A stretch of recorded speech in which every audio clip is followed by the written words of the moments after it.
ESL. Today we are going to be reading How Women Got the Vote.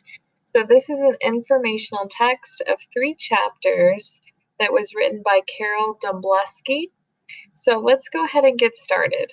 So this is going to use some of our election vocab that we learned on Monday.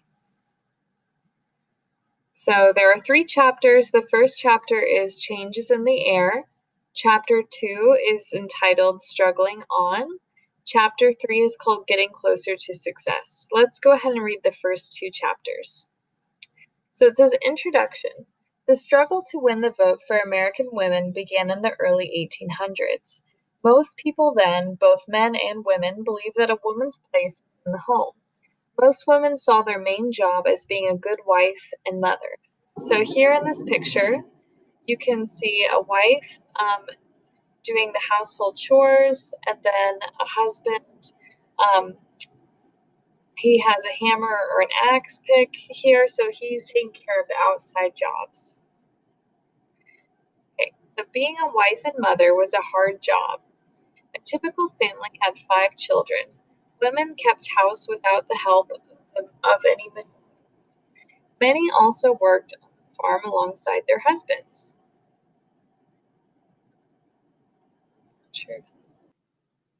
Some worked as servants. Women usually had only a grade school education. In most states, a woman's property belonged to her husband. If a couple divorced, the children belonged to the husband. So this is a very different time period, right? So if a couple split up, then the man got all the kids. The woman had no rights to her children. Women could not vote, sit on juries, or hold public office. Women could not become doctors or attorneys. Most people laughed at the idea that they could do these things. It took the work of many different people over nearly 100 years to change people's ideas. Only then did women finally win this basic right, the right to vote. So now let's get into chapter 1. It's called Changes in the Air. The fight for women's rights started with the fight to end slavery. Beginning in the 1820s, many women became active in the struggle for the abolition, or end of slavery. One woman who worked hard to fight slavery was Lucretia Mott. In 1833, she started a women's anti-slavery society in Philadelphia. She went to London to attend the first World's Anti-Slavery Convention. Women had to sit behind a curtain. They couldn't be seen or heard. Lucretia Mott was furious. So here, this is Lucretia Mott in her older years, and it says Lucretia Mott was born in a family that believed that all people were equal. Okay, also attending the London Convention was Elizabeth Cady Stanton.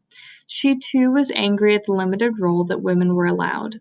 She and Mott became friends. Mott was some 20 years older, but they shared many of the same views. The two friends began to talk with other women who were working to free the slaves. They talked about how hard women's lives were.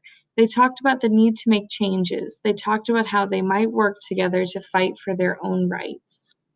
Let's look at this quote at the top from Elizabeth Cady Stanton. So Elizabeth Cady Stanton speaks. When I first heard from Lucretia Mott's lips that I had the same right to think for myself that men had, I felt a newborn sense of freedom. All right, let's check out the next page. The Seneca Falls Convention. In 1848, Lucretia Mott and Elizabeth Cady Stanton and a few other women took the first real step in the fight for women's rights. They organized a women's rights convention in Seneca Falls, New York. That summer, they placed a small advertisement in a Seneca Falls newspaper. So here is what it says. Women's Rights Convention, a convention to discuss the social, civil, and religious condition and rights of women will be held on the 19th and 20th of July. To everyone's surprise, almost 300 people attended the convention. It was Stanton's first step in a lifetime devoted to women's rights. She would be the colonel working under Mott as general. Stanton presented a document called the Declaration of Sentiments. It began, "We hold these truths to be self-evident that all men and women are created equal." So if that sounds familiar to you guys, that's because that is the first line from the Declaration of Independence. But in the Declaration of Independence, they only talked about men, and they didn't talk about women specifically. So everyone agreed with most of the issues raised at the convention. But then Stanton proposed that women have the right to vote. When she heard this, Lucretia Mott cried, "Why, Lizzie, you will make us ridiculous." Most men and women thought the idea that women should get the vote was crazy. This was the first time in the United States that women had publicly demanded the right to vote. The women's suffrage movement had begun. A partnership forms. Elizabeth Cady Stanton was delighted at the publicity that the convention received. Women's rights were in the news. But Stanton had a problem. Her father and her husband were shocked by her public appearances. Her father said he would write her out of his will if she continued to speak in public. Luckily, Stanton met Susan B. Anthony. Anthony was an excellent speaker and good organizer. She could raise money and gather public support for the women's movement. So here is Susan B. Anthony and our friend Stanton. So let's read this at the top. Meet Susan B. Anthony. Susan B. Anthony was born in 1820. She came from a large family. When she was 17, she began to teach to help support her family. At that time, women teachers usually earned about half the pay of male teachers. Anthony believed that she was not satisfactory.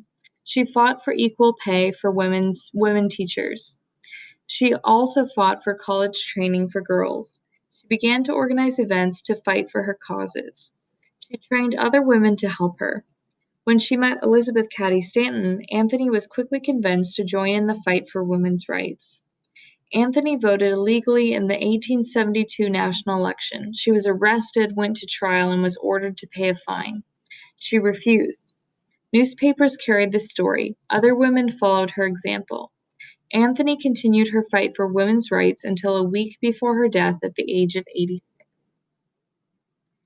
So Susan B. Anthony and Elizabeth Cady Stanton were a team that lasted over 50 years of working together for the right of women to vote.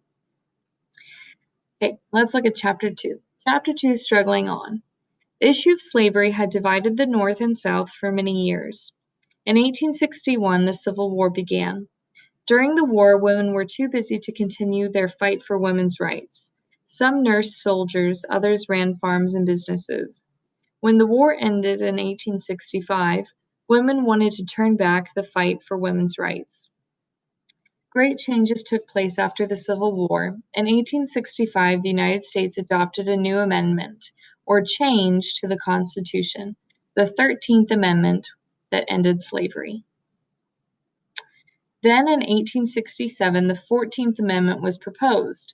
It would give former slaves the rights of citizens and therefore qualified them for the right to vote.